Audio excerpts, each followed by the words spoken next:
Hi everyone, I'm MisterBo, and in today's video we're going to be taking a look at artifacts and how they are changing with Rise of Iron, because they are changing in a massive way. So Rise of Iron is going to introduce 8 brand new artifacts that are class agnostic and will be freely used with any class and subclass. Each of these artifacts connects to a particular member of the Iron Lords, for instance Felwinter, Jolder or Scory. We're going to be seeing a new character in Felwinter's Peak by the name of Tyra Khan, and she is the person who is going to be giving us these brand new artifacts. Now, artifacts in the game at the moment aren't very useful. They give you orbs for doing certain things. Not a lot of people actually use them for what they're meant for. You just put them on to get the light level increase. Well, they're going to be changing them, and here's how they're going to be changing. So each of the artifacts has a game-changing ability attached to it, and we get some examples of 4 of them here, so let's go into them.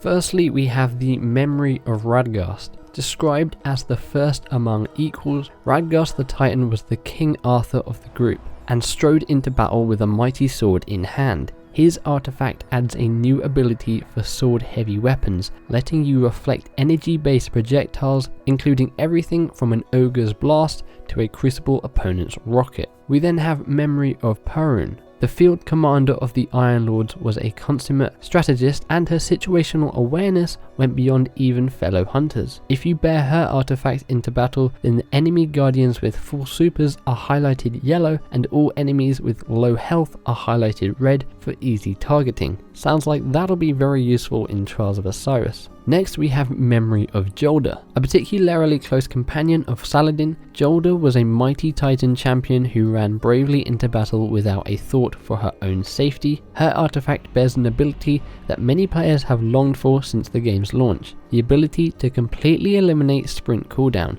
allowing your guardian to seamlessly charge ahead. And then we have Memory of Silumar. Silumar was proud, wrathful and brilliant, and the architect of the Iron Temple that sits atop Felwinter Peak. He was a defense-oriented titan, always looking for a way to offer better protection. As such, his artifact provides a unique ward, the ability to dramatically reduce any damage inflicted through damage over time effects. It should be a welcome deterrent, especially since the infamous Thorn hand cannon is returning in year 3. So not only do we get information about the artifact there, we also get information that Thorn, yes, that hand cannon from year 1 which dominated in Trials of Osiris, is going to be making a return in year 3. It'll be interesting to see if it changes in any way from the year 1 version. Next we have Memory of Felwinter. The great enigma of the Iron Lords, Felwinter was an Iron Lord with good intentions, but sometimes questionable and unusual ways of interacting with the light.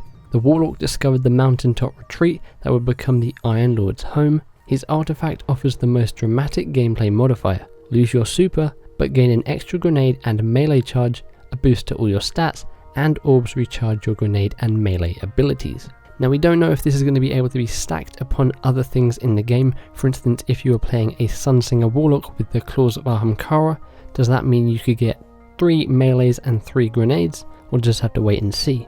Next we have Memory of Gellion. The hunter named Gellion may have been a sullen pessimist, but a few doubted his assessments of the situation on ground, no matter how dire. Guardians that wield his artifact gain detailed radar at all time, and radar persists when aiming primary weapons. Next we have Memory of Scory. If Radagast echoes the legends of Arthur, then Scory is Merlin. This legendary battle bard and warlock inspired her allies with songs and wisdom. Guardians who follow in her footsteps use her artifact to glow with inspiring light that speed up super recharge for all nearby allies. And the final one is Memory of Timur. Creepy and misunderstood, Timur's warlock powers and demeanor almost recall those of a controlling necromancer. Guardians willing to flirt with Shadow can take up Timur's artifact and transform their melee attack, giving it a chance to turn low power minions of the darkness into allies. These enemy creatures fight at your side, turning their weapons on confused fellow aliens. Another melee a few seconds later puts them back in their right mind, or the artifact expires after 30 seconds. So those are the changes to artifacts, big changes. I'm super excited to see how these will work in certain situations. Some are going to be more useful in PvP, some are going to be more useful in PvE. You're going to be able to pick which ones you want to tailor to your exact way you want to play. So let me know in the comments below what you think of these artifact changes. Do they excite you, and which ones have I listed here would you want to use? Let me know in the comments below.